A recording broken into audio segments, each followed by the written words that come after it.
കുറച്ചെങ്കിലും നട്ടെല്ല് നിവർത്തി എന്ന് ഗബ്രിയെ പ്രതിരോധിച്ചത്. അൻസിബ അവിടെ ഒറ്റയ്ക്കേ ഉണ്ടായിരുന്നുള്ളൂ അൻസിബയുടെ ഭാഗം പറയാൻ. അൻസിബ അത് പറഞ്ഞു, നീ പോടാന്നൊക്കെ പറഞ്ഞിട്ട് തന്നെ സ്മാർട്ടായിട്ട് അൻസിബ പറഞ്ഞു.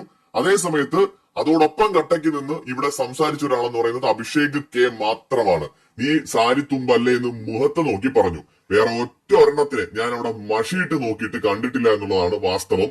എന്തായാലും അഭിഷേകെങ്കിലും ആ നട്ടെല്ല് കാണിച്ചല്ലോ. പിന്നെ പറയാതിരിക്കാൻ പറ്റില്ല, എനിക്ക് വളരെ അടുപ്പമുള്ള ആളാണ്, എന്റെ ഒരു സുഹൃത്താണ് സായി. എന്റെ പൊന്ന് സായി, വാഴയായിട്ട് അവിടെ നിൽക്കരുത്. സത്യം പറയാലോ, ഇങ്ങനെയുള്ള സന്ദർഭങ്ങളിലെങ്കിലും ധൈര്യമായിട്ട് പോയി സംസാരിക്കാനുള്ള നട്ടെല്ല് നിങ്ങളൊക്കെ കാണിക്ക്. കയറിപ്പോയി അവിടെ മല മറിക്കും എന്ന് പറഞ്ഞ വേറൊരു വാഴയാണ് സിജോ. വെറും വാഴയാണ്, അവിടെ നിന്ന് അന്തം വിട്ട് കണ്ടുകൊണ്ടിരിക്കുകയാണ്. മറ്റൊരു വാഴയാണ് അഭിഷേക് ശ്രീകുമാർ. ഒരുത്തൻ അവിടെ കിടന്ന് പട്ടി ഷോ ഇറക്കുമ്പോ ഒരക്ഷരം പോലും പറയാതെ വെറുതെ അന്തം വിട്ട് നോയിക്കൊണ്ട് നിൽക്കുന്ന വാഴകള്. എന്തിനാണ് അങ്ങോട്ട് കയറി പോയത്? എന്തിനാണ് പോയത്? ആരെ പറയിക്കാനാണ്? കഷ്ടം.